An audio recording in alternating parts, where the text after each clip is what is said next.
नमस्ते दोस्तों, मैं राहुल सर आप सभी का स्वागत करता हूँ आपके YouTube channel finance by Rahul पर। जैसे कि अभी हमारे जितने भी वीडियो हो गए हैं, लेक्चर 9 अब तक हो चुके हैं। और ये जो है इस सीरीज़ का नाम है NISM म्यूचुअल फंड डिस्ट्रीब्यूटर की ये सीरीज़ है, जिसमें हम लोग अब तक चैप्टर नंबर 1 के 9 लेक्चर हो चुके हैं। चैप्टर नंबर 1 हमारा क्लोज हो चुका है। आज से हम लोग चैप्टर नंबर 2 शुरू करने जा रहे हैं। ऐसे 12 चैप्टर है और हम ऐसे वर्ड टू वर्ड इन सभी चैप्टर्स को कंप्लीट करने वाले हैं।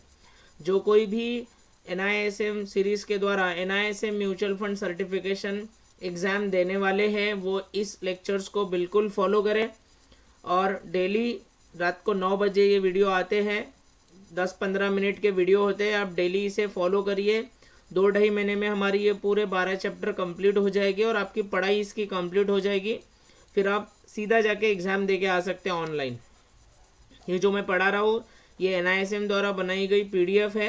ये उन्हीं का मटेरियल है, उन्हीं का सिलेबस है और इसी सिलेबस को पढ़ के आपको एग्ज़ाम देनी होती है, इसलिए मैं डायरेक्ट इसमें से पढ़ा रहा हूँ। तो लास्ट चैप्टर में मैंने कुछ क्वेश्चन छोड़े थे, राइट। हम देख लेते हैं कि हर चैप्टर के बाद आपको ऐसे 5 क्वेश्चंस रहेंगे। अगर आपने इन 5 क्वेश्चंस की भी बहुत अच्छे तरीके से अगर प्रैक्टिस कर ली, ओके, इनके आंसर की प्रैक्टिस कर ली, तो आपको कुछ मार्क्स इन क्वेश्चन से भी बनते हैं। तो चलिए देख लेते हैं क्वेश्चंस 1 बाय 1। पहले, which among the following investment avenues does not offer income on a regular basis. Okay, तो इनमें से कौन से ऐसे एवेन्यूज हैं जो हमें रेगुलर बेसिस पे इनकम नहीं देती है। डज नॉट ऑफर, अभी real estate, option number 1 real estate. तो रियल इस्टेट मैंने अगर रेंट आउट किया, मैंने अगर कोई रियल इस्टेट खरीदा और उसको रेंट से किसी को दिया है तो रेगुलर इनकम आ गई, तो ऑप्शन नंबर 1 नहीं है। दूसरा, फिजिकल गोल्ड, क्या फिजिकल गोल्ड को मैं किसी को देकर रेगुलर इन्वेस्टमेंट, रेगुलर रिटर्न्स ले सकता हूँ? नो। सो फिजिकल गोल्ड ये आंसर हो सकता है। थर्ड नंबर, स्टॉक्स, तो स्टॉक्स हम स्टॉक से हमें रेगुलर इनकम होती है। डिबेंचर्स अगर हमने खरीदा है तो रेगुलर इनकम होती है। तो इसका आंसर बनता है option number 2 physical gold. Question number 2 है, which amongst the following asset category can also be purchase for consumption purpose apart from than investment. इनमें से क्या ऐसी चीज़ें हैं जिसे हम कंजम्पशन पर्पस और इन्वेस्टमेंट पर्पस के हिसाब से भी खरीद सकते हैं। ओके, तो purchase for consumption purpose apart from an investment, investment के अलावा कंजम्पशन के लिए भी जिसे इस्तेमाल कर सकते हैं, सॉरी, तो रियल इस्टेट यही हमारा आंसर है। क्योंकि स्टॉक्स इसे हम इन्वेस्ट ही कर सकते, कंज्यूम नहीं कर सकते। बॉन्ड्स को भी कंज्यूम नहीं कर सकते, डिबेंचर्स को भी, ओनली रियल इस्टेट। तो real estate is the answer. Option question number 3, the purchasing power of currency changes on account of which of the following. Okay, the purchasing power of currency changes on account of which of the following. तो purchasing power जो है currency का वो change कब होता है? Asset allocation होता है तब नहीं, कंपाउंड इंटरेस्ट बढ़ता है तब नहीं, इन्फ्लेशन बढ़ता है तब हमारे करेंसी का जो पावर है वो कम होता है। परचेसिंग पावर, आज 100 रुपये की चीज़ मैं, अगर कोई 10 रुपये की चीज़ है तो 100 रुपये में 10 खरीद पाऊँगा। अगले साल अगर वो चीज़ 12 रुपये की हो गई तो फिर अगले साल मैं 100 रुपये में 10 नहीं खरीद पाऊँगा। मुझे 10 खरीदने के लिए 20 रुपये जेब से डालने पड़ेंगे।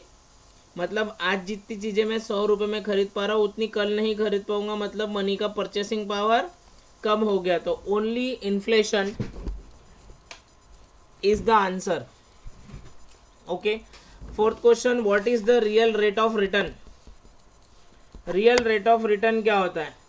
तो return that the investor gets after payment of all expenses, no. Return that the investor gets after taxes, no. Return that the investor gets after adjusting the risk, no. Return that the investor gets after adjusting inflation, that's the real return. Okay, कोई ऐसी चीज़ है जहाँ पे मैंने 100 रुपये लगाया है और 10 रुपये कमाया, तो इन्फ्लेशन अगर हो गया 8% से इन्फ्लेशन हो गया तो एक्चुअल कमाई 2 रुपये हो गई। So what is the real rate of return? return that the investor gets after adjusting inflation, option number D. And the next one is when the interest rate in the economy increases, जब भी interest rate बढ़ते हैं economy में तो existing bonds के rate decrease होते हैं, so option number C is the answer. चलिए, तो ये थे पिछले चैप्टर के सवाल जो मैंने आपको कहा था कि कमेंट बॉक्स में इसके आंसर बताइए, तो आज मैंने सबसे पहले इसके आंसर क्लियर कर दिया। अभी हम शुरू करेंगे चैप्टर नंबर 2, जो कि बहुत ही इम्पॉर्टेंट, बहुत ही मज़ेदार। अभी आपको यहाँ से पूरी कहानी समझ में आते जाएंगी। म्यूचुअल फंड्स क्या होता है, कैसे होता है, उसके कॉन्सेप्ट क्या है, क्लासिफिकेशन क्या है, इसकी ग्रोथ कैसे है इंडिया में, ये सब चीज़ें अभी आपको समझ में आएंगा। ये समझना बहुत ही ज़रूरी है एक डिस्ट्रीब्यूटर के लिए। अगर आप ये एग्ज़ाम पास कर लेते हो तो आप डिस्ट्रीब्यूटर बनते हो, खुद का बिजनेस शुरू कर सकते हो, या किसी के पास जॉब भी इस सर्टिफिकेट के आधार पे हम कर सकते हैं। तो चलिए शुरू करते हैं chapter number 2, concept and role of a mutual fund. तो आइए देखते हैं क्या है कॉन्सेप्ट, क्या है mutual fund. Concept: A mutual fund is a professionally managed investment vehicle. Practically, one does not invest in mutual fund but invest through mutual fund. अभी अगर हम म्यूचुअल फंड की बात करें तो म्यूचुअल फंड कोई एक व्यक्ति, दो व्यक्ति नहीं, प्रोफेशनली मैनेज इन्वेस्टमेंट व्हीकल है। मतलब एक पूरी संस्था रहती है जो प्रोफेशनली पढ़े लिखे लोग सही तरीके से इसमें आपके पैसे इन्वेस्ट करवाती है।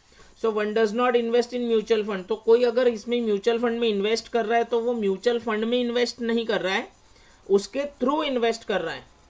कहाँ, वो अभी देखेंगे हम लोग। However, we hear of investing in mutual funds or investing in mutual fund scheme. While that is the fine for the purpose of discussion, technically it is not correct as a mutual fund distributor. It is critically to understand the difference between the two concept. तो ये जो ऊपर concept दिया है कि investing in mutual fund और investing in mutual fund scheme, तो हम कोई म्यूचुअल फंड में इन्वेस्ट नहीं कर रहे हैं, हम म्यूचुअल फंड के थ्रू स्टॉक मार्केट में निवेश कर रहे हैं। Okay, when someone says that one has invested in mutual fund scheme, often the scheme is perceived to be competing with the traditional instruments of investment. जब कोई कहता है कि हम इन म्यूचुअल फंड में इन्वेस्ट कर रहे हैं, इसका मतलब ये है कि म्यूचुअल फंड स्कीम्स जो है वो ट्रेडिशनल इंस्ट्रूमेंट्स जैसे इक्विटी शेयर्स, डिबेंचर्स, बॉन्ड्स, इसमें निवेश कर रहे हैं। The reality is that one invest in this instruments through a mutual fund scheme. मतलब कुछ लोग होते हैं जो डायरेक्ट शेयर मार्केट में पैसे लगाते हैं, डायरेक्ट डिबेंचर्स खरीदते हैं, बॉन्ड्स खरीदते हैं, उन्हें रास्ते पता है, उन्हें पढ़ना, उन्हें इस मार्केट की पढ़ाई आती है, उन्हें सारी चीज़ें समझती है, वो सारे ग्राफ्स देख सकते हैं, फंडामेंटल टेक्निकल एनालिसिस कर सकते हैं। लेकिन एक सर्वसाधारण आदमी जैसे तुम और मैं, जैसे म्यूचुअल फंड्स का कुछ भी नहीं आता, तो हमारे जैसे लोगों को mutual fund companies, asset management companies कहते हैं एक्चुअली। जैसे कि इसके पहले भी मैंने एग्जांपल्स में बताया है, ICICI mutual fund, axis mutual fund, SBI mutual fund. तो ऐसे लोग प्रोफेशनली हमारे पैसों को मैनेज करते हैं, यानी हमारे पैसों को म्यूचुअल फंड के रास्ते स्टॉक मार्केट में हमारे पैसे निवेश करवा के देते हैं। In other words, through invest in mutual fund and investors can get access to equity. तो इन्वेस्टर्स को रास्ता मिल जाता है कहाँ पे, इक्विटीज में पैसा लगाने का, बॉन्ड्स में, मनी मार्केट इंस्ट्रूमेंट्स। अभी money market it's a short term market which is regulated by reserve bank of India, and money market के कुछ इंस्ट्रूमेंट्स है like treasury bill, commercial paper, certificate of deposits, call money, notice money, term money. लेकिन एक साधारण आदमी, एक individual इनमें निवेश करने के लिए मतलब बहुत सारी पढ़ाई होना ही, रास्ते ही नहीं पता होते, बट म्यूचुअल फंड के थ्रू ये पॉसिबल है। Other securities that may otherwise be unavailable to them and avail of the professional fund management service offered by an investment management company. तो हमारे लिए ये नहीं है, लेकिन इन्वेस्टमेंट मैनेजमेंट कंपनी के लिए, प्रोफेशनल फंड जो मैनेज कर रहे हैं उनके लिए ये आसान रास्ता है, तो वो हमारे पैसों को यहाँ लगा कर दे सकते हैं आसानी से। Thus, an investor does not get a different product but gets a different way of investing. हमें कोई डिफरेंट प्रोडक्ट नहीं मिलता इन्वेस्टर को, लेकिन डिफरेंट रास्ता मिलता है वहीं पर निवेश करने का। The difference lies in the professional way of investing, portfolio diversification and regulate vehicle. सबसे इंपॉर्टेंट क्या है कि यहाँ पर प्रोफेशनल लोग मैनेज कर रहे हैं हमारे पैसे, तो डूबने के चांसेस कम है। दूसरा, पोर्टफोलियो डाइवर्सिफिकेशन, यानी आपका पैसा खाली एक ही जगह पर नहीं लगा होता है, 10 प्रकार के सेक्टर और 50 प्रकार की कंपनियों में हमारे पैसे लगे होते हैं। This is the diversification. यानी कैसा है कि अगर हम 1000 रुपये का SIP ओपन कर रहे हैं, सिस्टमेटिक इन्वेस्टमेंट प्लान मंथली, तो 1000 रुपये में से 7% पैसा हमारा इंफ्रास्ट्रक्चर इंडस्ट्री में लगा है, तो उसके SEC, अंबुजा, कामधेनु के शेयर्स ले लिए है। 10% पैसा हमारा बैंकिंग इंडस्ट्री में लगा है, तो ICICI, एक्सिस, SBI के शेयर्स ले लिए। 8% पैसा हमारा फार्मास्यूटिकल में लगा है, तो रैनबैक्सी, सिप्ला ले लिए। तो ऐसे 10 प्रकार के सेक्टर और 50 प्रकार की कंपनियों में पैसे लगते हैं। एंड रेगुलेट व्हीकल, रेगुलेट होता है, RBI देखते रहती है सारी चीज़ें। So mutual fund is a vehicle in the form of a trust to mobilise money from investors to invest in different market and securities in line with stated investment objective. In other words, through invest in the mutual fund and investors can get access to equity, bond, money market instruments and other securities that may otherwise be unavailable to them and avail of the professional fund management services offered by an asset management company. तो इस paragraph में भी वही बोला गया है कि हम इन्वेस्ट करते हैं म्यूचुअल फंड में नहीं, म्यूचुअल फंड के थ्रू स्टॉक मार्केट में, इक्विटीज़ में, बॉन्ड्स में, मनी मार्केट में, जो कि एक इंडिविजुअल्स के लिए शायद अवेलेबल ना हो, लेकिन एक संस्था, एक असेट मैनेजमेंट कंपनी, एक professional fund managers, management companies, ये आसानी से हमारे पैसे यहाँ लगवा सकते हैं। ठीक है, तो चलिए सेकेंड पॉइंट है role of mutual funds. The primary role of mutual fund is to help investors in earning an income or building their wealth by investing in the opportunities available in security market. तो mutual fund का सबसे प्राथमिक objective क्या रहता है कि investors के पैसे बढ़ने चाहिए, उसकी इनकम बढ़नी चाहिए, उसकी अर्निंग बढ़नी चाहिए, इसलिए उसके पैसों को एक बहुत ही सेफ और सही जगह पर पढ़ाई करके सिक्योरिटीज मार्केट में लगा देना। It is possible for mutual fund to structure a scheme for a different kind of investment objective. और यहाँ पर वो क्या करते हैं कि अलग अलग ऑब्जेक्टिव, जिसके अलग अलग ऑब्जेक्टिव रहते हैं उसके हिसाब से यहाँ पर स्कीम बनी हुई है, उनमें उनके पैसे लगवा देते हैं। अभी अलग अलग ऑब्जेक्टिव मतलब क्या, तो चलिए हम थोड़ा गूगल कर लेते हैं। अभी जैसा moneycontrol.com पे अगर हम जाएंगे तो सारे म्यूचुअल फंड्स की यहाँ पर आपको चीज़ें पता चल जाएगी। कंटिन्यू टू moneycontrol.com, तो ये यहाँ पर आ गया। अभी जैसे मैं कुछ भी डाल देता हूँ, जैसे कोई भी, देखिए यहाँ पर मैं किसी भी कंपनी के प्रोडक्ट की मार्केटिंग नहीं कर रहा हूँ, ये बस सीखने के पर्पस के हिसाब से मैं आपको बता रहा हूँ। ओके, कोई भी ले लो, आप जो बोलोगे वो हम ले सकते हैं। जैसे HDFC ले लिया हमने, HDFC इक्विटी, तो अगर आप HDFC यहाँ जाएंगे, जाना पड़ेगा आपको म्यूचुअल फंड्स में। अभी HDFC equity saving fund direct plan, HDFC opportunity fund, तो ये है वो प्रोडक्ट। कोई भी डालो, आप HDFC डालो या आप SBI डालो, ठीक है, SBI इक्विटी,